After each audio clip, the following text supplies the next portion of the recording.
paano gumawa ng simpleng cable skirting. So, uumpisahan natin sa paglalagay ng top cloth nating tinatawag. So, kailangan, ang gagawin natin is, i-stretch nyo siya. Diba, may thumbtacks na dito. Papakita ko sa inyo dito. Stretch nyo siya. Make sure na kapag ginanon nyo yung kamay nyo, walang lukot yung, hindi malulukot yung cloth. So, ayun, stretch. Tapos, lalagyan ng thumbtacks para ma-secure.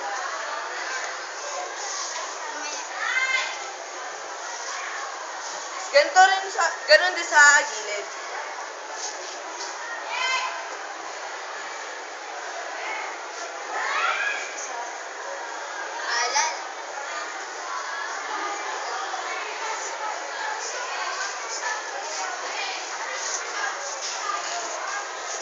So, yun. Mahirap ikabit yung thumbtacks. Kaya, mag-ingat kayo sa paghawak kasi baka matusok ka.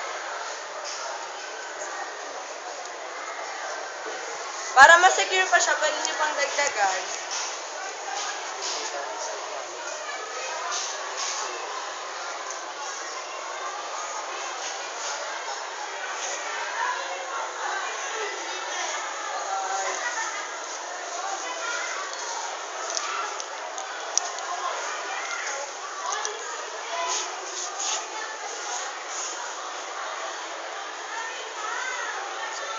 Ayan.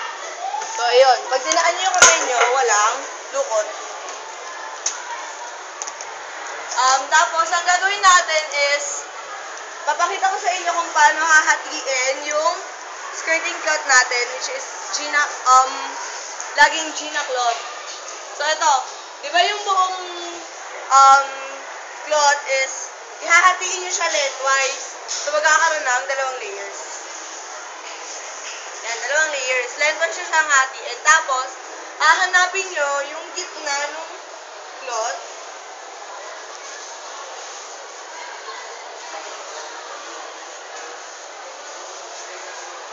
Hanapin nyo yung gitna ng cloth. Tapos,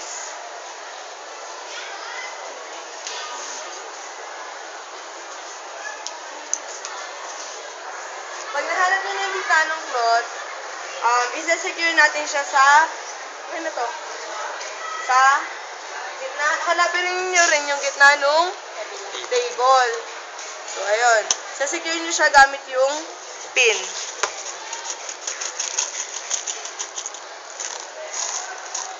Ayan. Tapos, ang unang magtuturo sa inyo ng simpleng pagkabit ng simpleng base na skirt, na pag-skirt, si Ate Rhapsody. Be sure na yung pagkakabit nyo ng pin, mahigpit. Kasi pwede siyang malaglag sa baba. Okay. Like this. Ganyan. Pagkalito.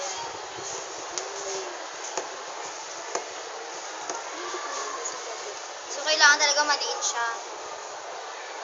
Kung kaya nyo, pwede nyo siyang itusok sa kahoy. Kaso mahirap. So, yun. Secure nyo lang siya. Tapos, Ayan. Pagkatapos, lagyan nyo siya sa... actually, may measure siya. Kunwari, yung sa kamay nyo, ganito kalaki. So, every pin na ilalagay nyo is ganito kalaki yung space. Measure nyo. Tapos, lalagyan nyo siya ng Pin. pin. Ayan. So, kailangan yung pin, hindi siya lumabas dito sa Labag. outside ng Sa cloth. tela. Kasi Tapos, hindi siya magiging appropriate. para Ayan. ma-make sure nyo na pantay yung next is, ipo-fold nyo. Tapos, lalagyan nyo rin ng pin dito.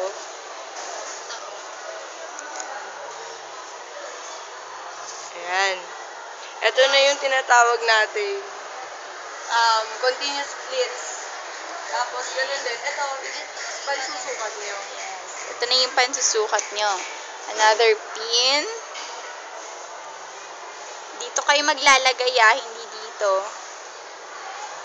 Secure, pan-secure. Umpisahan ko na rin dito sa kabila. Yan. Pwede na rin siya magsimula dun sa kabila. Para mas madali yung work. siya ulit dito.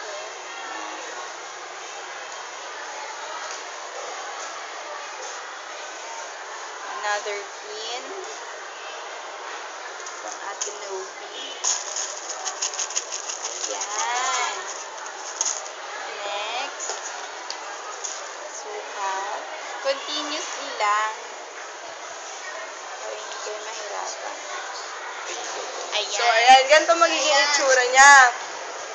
Tapos, kapag tinuloy mo siya, ang next na natin gagawin is yung isa pang simpleng pag-skirt is yung box.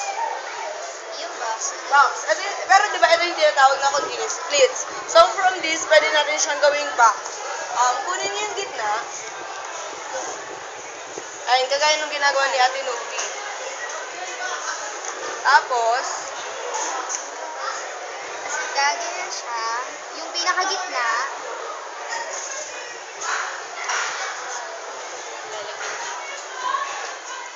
pagkatapos, saka nyo siya lalagyan ng pins. sa dalawang gilid.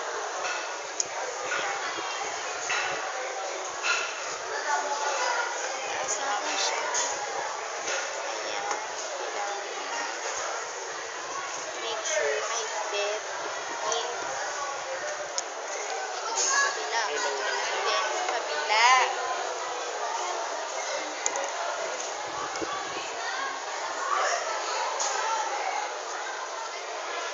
Okay. Go. So, kung makikita nyo, may malaking space dito sa gitna kasi dyan yung ilalagay yung centerpiece na tinatawag. It can be flower na gawa rin sa tela na ituturo sa inyo ni ma'am pagdating nyo ng skirting. Third grading. So, bawat end, meron pa tayong pwedeng gawing design. Ganito yon. So, para kanina lang yung continuous splits natin, pero ang gagawin natin is madaming ganito. Ganon din sa kabila. So, kailangan, kunwari, 10 yung ganito dito. So, kailangan balance doon, 10 din doon. Aray.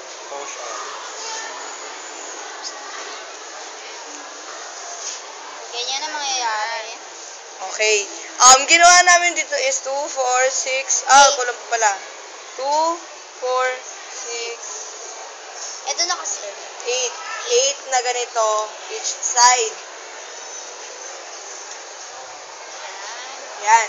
Tapos, ang gagawin natin, hindi naman pwedeng ganyan lang siya, di ba? Parang, ang pangit naman kung ganyan lang. Para maging Ang gagawin natin, so, presentable. yung index finger niyo, ipasok niyo lang dito sa loob. Then, parang hihilahin niyo pa loob yung tela. Ganyan magiging itsura niya. So, same with the others. Yan. Diba? Mas okay siyang tignan.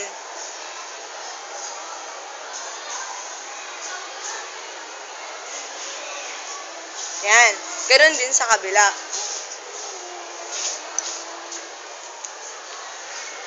Siyempre, di ba parang super simple naman niya. Pwede natin siya lagyan ng butterfly sa gitna. So, yung tinatawag nating butterfly is ganito. Kunin niyo yung first layer ng, di ba sa gitna? Kunin niyo yung first layer ng cloth. Hawakan niyo siyang ganito. Tapos, parang accordion type siya. 1 inch, 1 inch yung paghila nyo. Ganon. Continuous nyo lang siyang hihilahin. Ganyan. Tapos, isasecure nyo siya ng pin.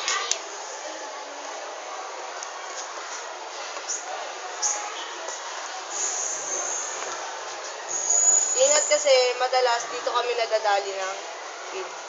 Nakakatusok talaga ng bongga. Ay, wait lang. Ba't hindi sumasama si, Maili? Nagawa ko kayo, masabak ko lang.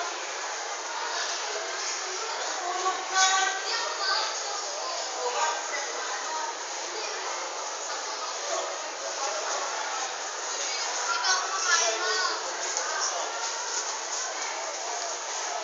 Ayan.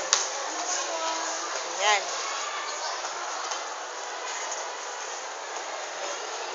hindi lang naman siya sa gitna applicable. Pwede nyo rin siyang gawin ng every other box slits na ginawa nyo. Yan, ganyan. Ganyan magiging itsura niya. Butterfly. Nasa gitna siya. So, para magkaroon lang ng drama effect sa gitna na hindi siya masyadong plain tignan, boring. Ayan. Di ba yung sinasabi ko sa inyo is, kunwari, ito yung first box. Dito ka gagawa ng butterfly. Hanapin mo yung gitna. Kunin mo. Tapos, same lang. Kaso, kapag sumobra siya ng dami ng butterfly, over na siya. Hindi na siya magandang tignan. Oo, tatlo. Pero sa table na to, parang mas okay kung sa isa lang, gitna lang siya kasi maliit lang siya. So, ayun. Para naman, isang tip lang, para hindi masyadong magsiksikan yung box flits natin. So, yung kagaya ng ginawa nating regular flits is maglilift tayo ng mga 1 inch apart. So, kunwari, ganito.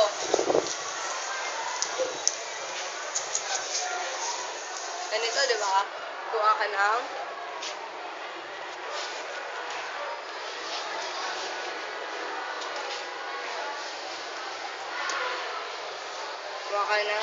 simple split.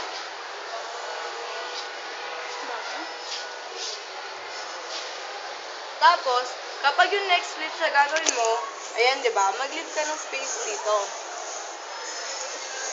So, ganito yung magiging itsura niya. This one. Tapos, same lang.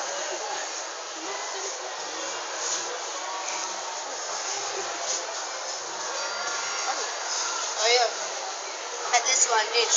So, ang kalalabasan niya is, kapag ginanito mo siya, may space. Hindi magbabanggaan yung dalawang box splits. So, ayun. Isang tip lang kapag gumawa kayo ng butterfly. Kasi mapapansin nyo, di ba? Yung dulo ng tela, lumalabas siya. So, ang pangit tignan kung hayaan nyo siyang ganyan. Ang gawin nyo is ipasok yung paloob. Yung dulo, para hindi naman pangit tignan, di ba? Ganon din gagawin nyo sa baba. Lalim. Pasok ko siyang ganyan. Para hindi naman pangit tingnan na makalat yung ilalim. Diba? Mas okay siya tignan, mas presentable.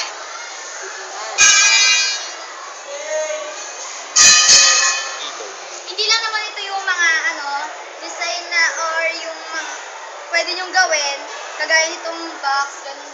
Kaya yung isa yung diamond. Tapos meron pa rin ibang design na pwede nyong matutunan sa pamamagitan ng pagsisearch. Siyempre, ganun din yung ginawa namin. Nag-search kami sa YouTube ng mga video kung paano namin magagawa yun. Tapos, siyempre si ma'am, tuturuan din kayo kung ano pa yung ibang mga design na yun lang. Thank you!